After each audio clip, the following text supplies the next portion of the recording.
इसको ट्राइंगल में कन्वर्ट कर देंगे। फिर उसके बाद क्या होगा, हम लोग साइन थीटा ले लेंगे। ओके, तो साइन थीटा क्या रहता है, साइन कैसा आ रहा है यारो, तो देखो हमारे को sine theta is equals to 40/50 आ रहा है। ओके, ये कैसा आया, तो साइन थीटा 40/50 कितना रहा था, तो हमारे को उसके हिसाब से theta is equals to 53 point. ये क्या हुआ, ये कैसे हुआ, कब हुआ, क्यों हुआ। तो किसी को कुछ भी डाउट है? हाँ सर, समझते हैं, बहुत ईजी है। शायद मेरे में कुछ खराबी है, शायद सिर्फ तुम्हारे साथ ही नहीं बल्कि हर स्टूडेंट की ये प्रॉब्लम से गुजरता है। मैथ्स ये एक ऐसा सब्जेक्ट है जो नर्सरी से हमारे साथ है। पहले हम लोगों ने 1 2 3 4 5 6 काउंटिंग सीखी, फिर उसके बाद 1 + 1 2 एंड 2 + 2 4 और फिर आज कहानी यहाँ तक पहुँच गई। तो ऑब्वियसली ये स्टेज में हर कोई स्ट्रगल करता है, इवन जिसको आप देखते हो लाइक टॉपर जगह हम लोग कह सकते। तो डोंट वरी, ये स्टेज से हर कोई गुजरता है, तो फिक्र मत करो। By the end of this video हम लोग साथ में मैथ्स में प्रो बनेंगे। Change my mind on this, लेकिन जब मैथ्स में कोई बेटर स्टूडेंट बनने की बात आती है तो फिर आई थिंक और इट इज़ वेरी ऑब्वियस कि प्रैक्टिस से बेटर कुछ भी नहीं है ना। और ये आपके भी दिमाग में था ही चुका कि practice makes a man perfect.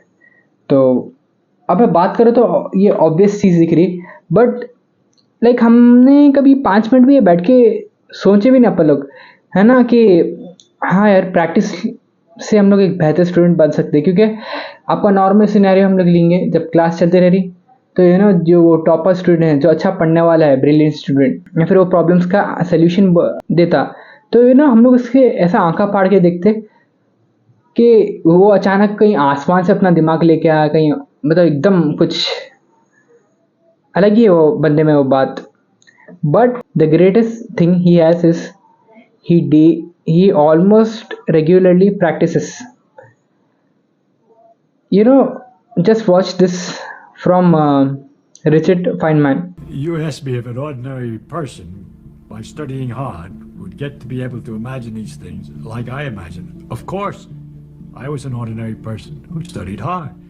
There's no miracle people. It just happens they got interested in this thing and they learned all this stuff. They're just people.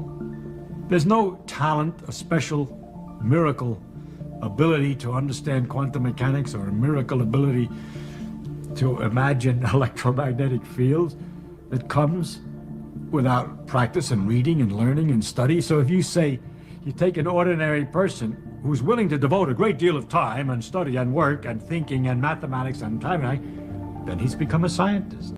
तो लाइक लिटरली रिचर्ड फाइनमैन जो इतना intelligent आदमी था, उसने ऐसी चीज़ें कही, तो this should be obvious by now. तो let's make a new action step for both of us कि हम लोग दिन में कम से कम 3 से लेकर 5 मैथ्स के प्रॉब्लम कैसा भी करेंगे, चाहे वो कुछ छोटे से छोटे आंसर होंगे या फिर बड़े से बड़े, हम लोग 3 से लेकर 5 कैसा भी करेंगे। तो ये हमारे आज से हमारा एक्शन स्टेप है मैथ्स में, अगर हमें इम्प्रूवमेंट लाने का है तो। और देखिए, one of the most important thing is our technique in maths. तो जो हमारी जो नॉर्मल टेक्निक है, एक नटशेल में बताऊंगा कैसी है। हम लोग मैथ्स का प्रॉब्लम देखते हैं, उसे बगैर देख के सॉल्व करने की कोशिश करते हैं, बट समवेयर हम लोग स्टक हो जाते हैं, फिर उसको कुछ समझ में नहीं आता, फिर हम लोग फिर से उसको बुक को रेफ़र करेंगे, फिर उसके बाद वापस हमारे नोट्स में आके हम लोग मतलब कुछ ना कुछ तो लिखने की कोशिश करेंगे, अचानक से आंसर गलत आ जाएगा। तो अब ये टेक्निक देखो, ये बहुत ज़्यादा टाइम कंज्यूमिंग है, बहुत ज़्यादा डीमोटिवेटिंग है, क्योंकि आपको आंसर नहीं मिल रहा, बहुत ज़्यादा मेंटली स्ट्रेसफुल है ये चीज़। अब बेटर ऑल्टरनेटिव इज़ आप बुक लेके बैठेंगे, लाइक आप पहले एनालाइज करो कि आप ये क्वेश्चन सॉल्व कर सकते नहीं कर सकते। अगर आप अपने आप को ऐसा देख रहे कि शायद मैं स्टक हो सकता हूँ, जस्ट लाइक मेंटली आप सोचो कि मैं कर सकता हूँ नहीं कर सकता हूँ। जब आप ऑब्जर्व करेंगे, हाँ कहीं पे फंसने वाला हूँ मैं, कहीं पे रुकने वाला हूँ, बस क्वेश्चन प्रैक्टिस मत करो, अपनी बुक को रिफ़र करो, ओके, जो भी आंसर किए। तो वंस अगर आप उसके थरोली गो थ्रू हुए, एक एक हर डिटेल समझने की कोशिश करो कि यहाँ पे क्या हो रहा, ये कैसा हो रहा। ओके, फिर बुक और पेपर लियो और सॉल्व करने की कोशिश करो और give it your best shot. Still अगर आप कहीं पे फंस गए तो again refer to the answer की और तब सॉल्व करो।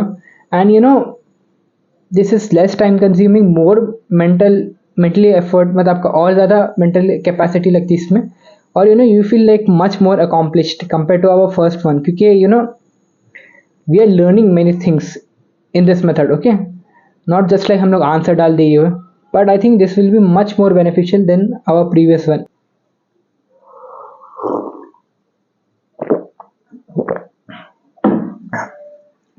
Eight last don't feel dumb, क्योंकि बाय प्रैक्टिसिंग आप अपने मिस्टेक्स को सुधारना शुरू करते, you fill the gaps in the maths.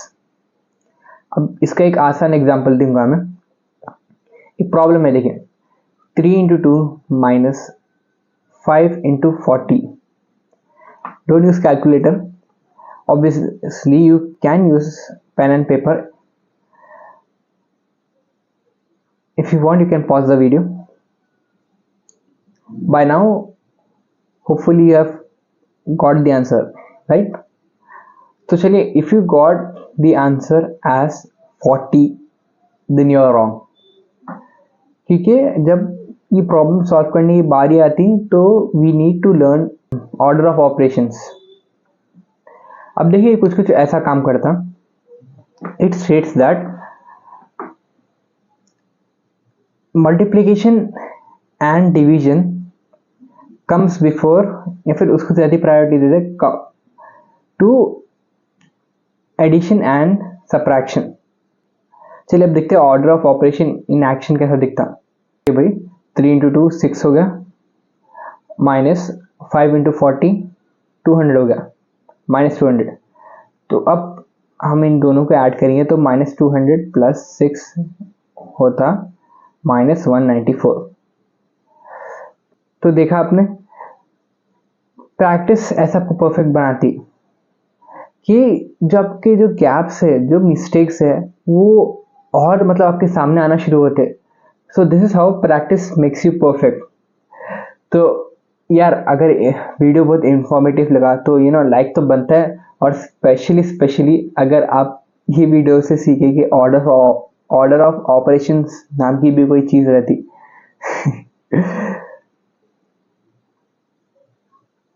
तो यार एट लास्ट में इतना कहना चाहूँगा कि it takes 2 weeks. See you in the next one.